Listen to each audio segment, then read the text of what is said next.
అండి, this is Uday Bhaskar. So after long time, చాలా రోజుల తర్వాత మళ్ళీ నేను మీ ముందుకు వచ్చాను. ఎందుకు నేను రావడం లేదంటే, నేను చెప్పే మంచి విషయాన్ని అంటే మీరెవరు రిసీవ్ చేసుకోవటం లేదేమో అనే ఉద్దేశంతో నేను మీ ముందుకు రాలేకపోతున్నా. కానీ నేను చెప్పే మంచి మాట ఎవరిదో ఒక ఆలోచన మారద్దా, మారకపోతుందా అనే ఆలోచనతో మళ్ళీ నేను మీ ముందుకు రావాలనుకుంటున్నా. సో ఈరోజు ఒక చిన్న మాటతోటి మళ్ళీ మొదలు పెడుతున్నా.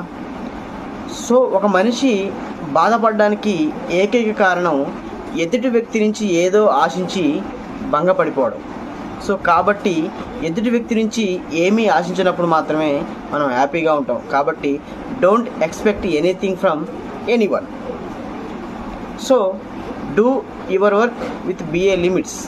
సో మీ పని మీరు సిన్సియర్గా చేయండి. మీకు ఏదైనా రావాలి అనుకుంటే అది ఖచ్చితంగా వస్తుంది. Follow destiny.